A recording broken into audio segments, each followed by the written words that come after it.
C'est quoi Dresde? Alors c'est une importante ville allemande, très riche en histoire et très peuplée. Et pourquoi on en parle? Eh bien parce qu'elle a été victime d'un bombardement très violent à la fin de la Seconde Guerre mondiale et ce fut un cataclysme. C'était la guerre. Oui, mais est-ce qu'un tel bombardement était nécessaire? C'est toute la question. Le bombardement de la ville de Dresde en Allemagne nazie par les Britanniques et les Américains, les 13, 14 et 15 février 1945, à moins de 3 mois de la capitulation, a fait l'objet de très vives discussions. La propagande nazie parla de 200 000 morts, de même que la propagande soviétique, soit 2 fois le bilan d'Hiroshima.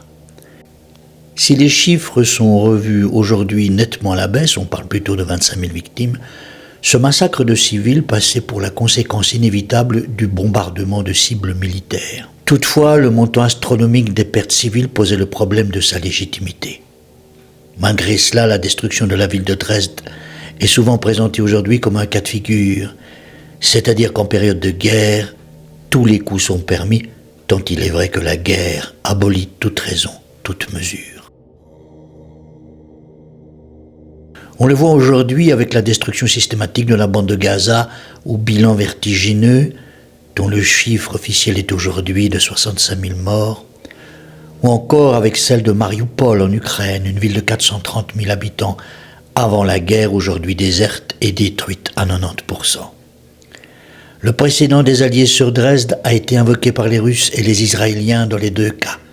La guerre donne tous les droits à celui qui s'estime en état de légitime défense. Mais les historiens remettent fortement en cause ce précédent de Dresde, dans son efficacité sur le cours de la guerre, tout comme d'ailleurs est remis en cause le bombardement d'Hiroshima et de Nagasaki au Japon. Pour vaincre le Japon, les Américains avaient lancé 2 bombes atomiques sur Hiroshima et Nagasaki. C'est vrai, parce que les responsables américains avaient pensé qu'il fallait épargner la vie de leurs soldats. Le Japon refusait obstinément de se rendre et avait multiplié des attaques suicides meurtrières. De leur point de vue, les Américains avaient raison. Oui, quoique certains historiens pensent que l'usure de l'armée japonaise était telle qu'elle aurait quand même dû finalement se rendre, sans rendre nécessaire la destruction atomique des 2 villes dont tu parlais. Ça, c'est une supposition après coup. Peut-être, mais les historiens américains pensent que le Japon n'avait pas les moyens matériels de résister à une invasion du sol national et finalement, certains responsables japonais, conscients de ce problème, avaient commencé à discuter de leur reddition.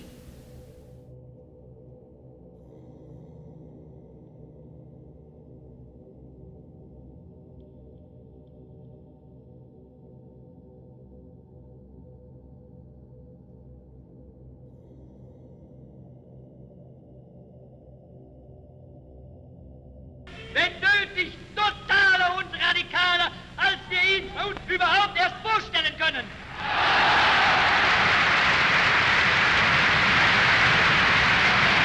Seid ihr bereit, mit dem Führer als Phalanx der Heimat hinter der kämpfenden Wehrmacht stehend, diesen Kampf mit wilder Entschlossenheit und unbeirrt durch alle Schicksalsfügungen fortzusetzen, bis der Sieg in unseren Händen ist? En février 1945, à la veille du bombardement de Dresde, la situation de l'Allemagne était dramatique et la défaite semblait inéluctable. Certes, le fanatisme des nazis les plus endurcis tenait à bout de bras cette résistance désespérée, mais le sort du Troisième Reich paraissait désormais scellé. Le 8 février 1945, l'armée rouge avait franchi l'Oder en Poméranie, sur l'actuelle frontière germano-polonaise et campait à moins de 100 km de Berlin. Les Alliés se demandaient si l'avancée soviétique avait été stoppée d'une façon à retarder la fin de la guerre jusqu'en novembre, car la Wehrmacht s'accrochait à ses positions et semblait même capable d'empêcher une occupation de la Silésie par les Russes. La conférence de Yalta se tint du 4 au 11 février 1945, dans cette petite cité balnéaire de Crimée. Si le but final de cette conférence des 3 grands était de se partager le monde après la guerre, le but préliminaire restait tout de même de hâter la défaite de l'Allemagne nazie et d'examiner les moyens pour y parvenir. Certes, Staline avait l'avantage militaire. Ses troupes occupaient une bonne partie de l'Europe orientale, mais la fin définitive des combats semblait encore éloignée. Certes, Yalta posait en germe les éléments de la guerre froide et Staline s'y conduisit comme un hôte machiavélique et menteur, mais cette conférence reposait sur un terrible malentendu. Les Alliés croyaient alors leur alliance durable. On le sait, cette alliance cessa avec la capitulation allemande. L'esprit de Yalta, c'était donc faire en sorte que la guerre se termine au plus vite, quelles qu'en soient les conditions, et les conseillers militaires de Churchill imposèrent à ce dernier leur vision jusqu'au boutiste de l'écrasement du Reich. L'un de ces conseillers était Arthur Harris, Bomber Harris, chef du Bomber Command, l'ensemble des unités volantes affectées au bombardement des cibles ennemies. Harris était un officier pragmatique mais aussi dépourvu de sentimentalité, qui avait vu le Blitz sur Londres et ses 50 000 morts, de même que la pluie de bombes volantes au cours de l'automne. Ce soldat résolu se montrait partisan du tapis de bombes. Pour vaincre, il fallait anéantir les capacités militaires et industrielles des nazis, mais aussi casser le moral de la population allemande, ce qui passait par la destruction des villes. Stratégie terrible, mais efficace. Oui, mais tu sais, c'est pas si facile que ça de casser le moral d'un peuple. Par exemple, les nazis avaient essayé avec les Anglais, avec le Blitz. Eh ben, ils étaient arrivés au résultat contraire. On voit la même chose en Ukraine. Là-bas, les gens se battront.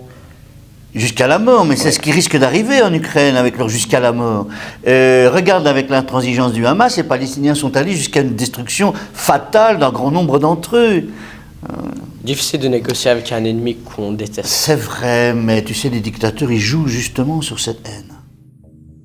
En janvier 1945, le bombardement massif de Berlin, de Leipzig, de Chemnitz et de Dresde avait été envisagé par les Britanniques. Le but était d'enrayer l'acheminement de 42 divisions allemandes vers le front de l'Est, soit 500 000 hommes.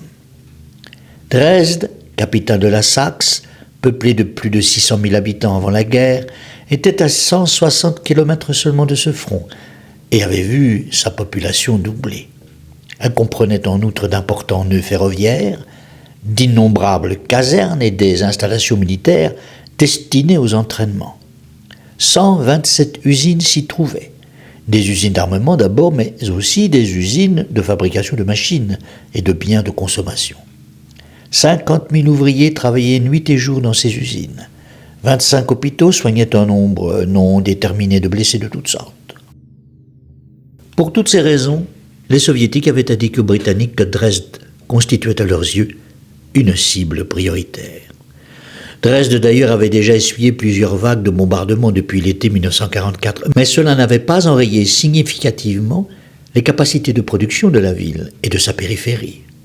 Aussi, un bombardement massif fut organisé, c'est-à-dire un raid de 3 jours, du 13 au 15 février 1945, engageant 1300 bombardiers, dont 796 Lancaster, escortés de 200 chasseurs, pour larguer sur la ville 2500 tonnes de bombes explosives et 1500 tonnes de bombes incendiaires.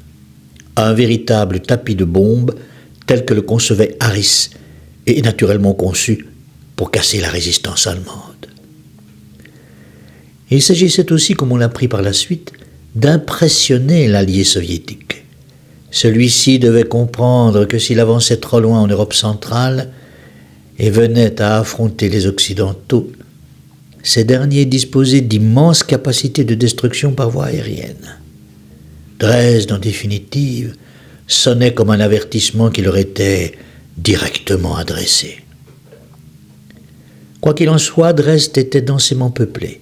Sa population grossit notamment par les milliers de réfugiés venus des régions avoisinantes et désormais envahis.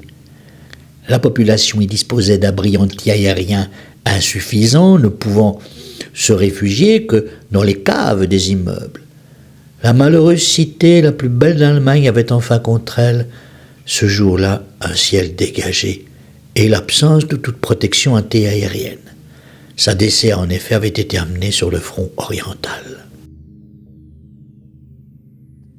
C'est quoi la DCA? Ce sont les batteries anti-aériennes au sol pour tirer sur les avions. Et c'est efficace? Relativement.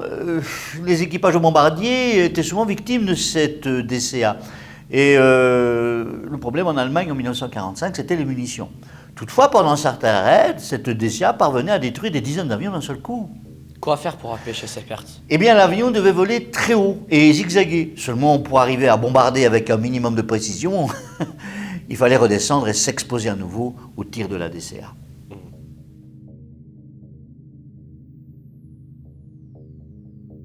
À Dresde, une première alerte retentit le mardi 13 février à 21h45. Les gens se précipitèrent dans les caves et des milliers de bombes incendiaires et explosives furent larguées sur un secteur marqué auparavant par des feux de signaux au magnésium. Les 3/4 de la ville devinrent aussitôt la proie des flammes. L'incendie fut apocalyptique. Il dura 4 jours entiers et fut visible à 300 km de là. Pour les avions, la cité vue du ciel n'avait plus aucun besoin de marquage nocturne. Les bombes furent larguées par des vagues successives, la nuit comme le jour, frappant une zone, puis une autre, puis encore une autre, et ainsi de suite, tout au long d'un quadrillage de destruction totale. À elles seules, les 2 premières vagues de bombardement du 13 février anéantirent tout ce qui se trouvait dans un périmètre de 15 km². Pour les habitants piégés dans les caves, ce fut l'enfer sur terre. Selon l'expression des survivants, la ville avait fait place à un océan de flammes, lequel se déplaçait avec la force d'un ouragan, emportant dans les flammes les objets et les gens, carbonisant des pâtés entiers de maisons, de rues, où l'asphalte se liquéfiait. Dans les abris, les gens qui échappèrent à cet ouragan périrent également brûlés par l'extrême chaleur régnant à la surface, ou asphyxiés par le vide d'air. Des témoins ont raconté que la force de l'ouragan était telle que des gens étaient aspirés par les flammes, tentant inutilement de s'accrocher pour éviter cette mort horrible.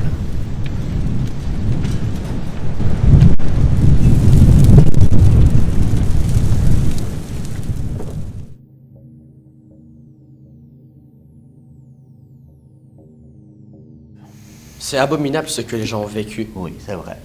Tu sais, la guerre est une réelle barbarie et c'est toujours cet aspect de la guerre qu'on ne montre pas aux gens. On préfère leur montrer des actes d'héroïsme, par exemple. Mais n'oublie pas que la guerre est l'organisation de la sauvagerie. Ça fait drôlement peur.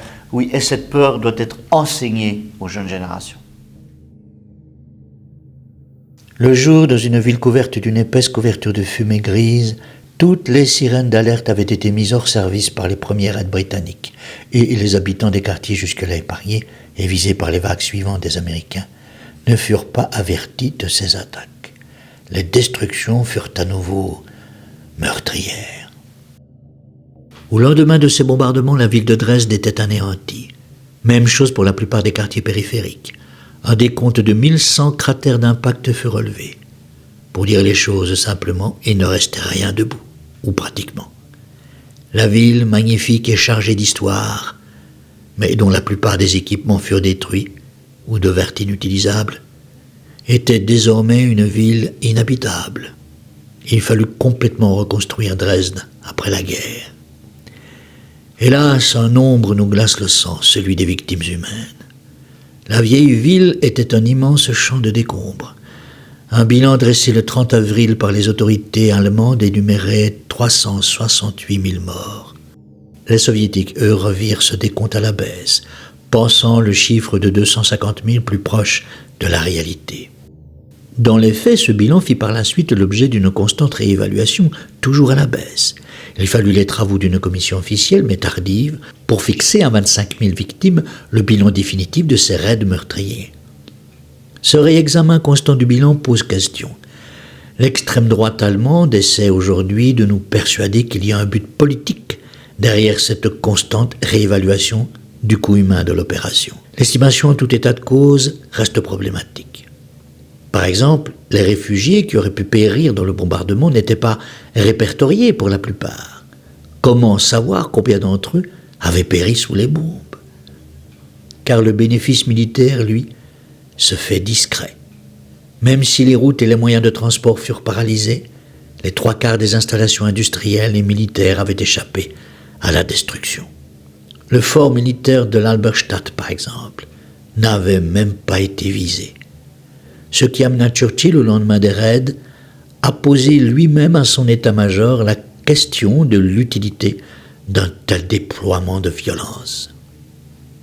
Pendant la guerre froide, les communistes est-allemands mettront en avant l'immoralité d'un tel bombardement, justifié selon eux par la volonté des Alliés de ne laisser à l'armée rouge qu'un territoire sans plus aucune valeur économique.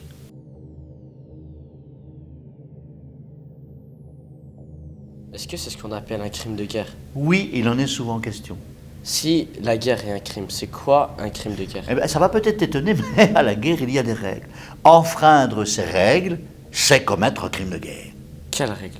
Par exemple, tu ne peux pas torturer, déporter des populations, tuer des civils sans aucune raison militaire. Donc il y a beaucoup de crimes de guerre. C'est vrai, la liste est très longue. Et aujourd'hui, très honnêtement, aucune guerre ne se mène sans qu'il y ait crime de guerre.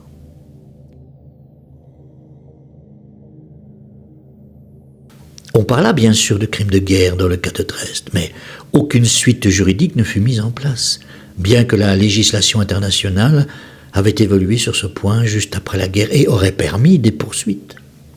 Beaucoup d'officiels ont tenté de justifier cet anéantissement de façon pratique en affirmant que la destruction de la ville était un gain militaire énorme et avait permis aux soviétiques de marquer des points ensuite dans leur progression vers Berlin. La justification la plus étonnante reste sans doute celle-ci. L'Allemagne de 1918 n'avait subi aucun dommage sur son territoire national et, humiliée par la défaite, était rapidement retournée à ses démons va-t-en-guerre.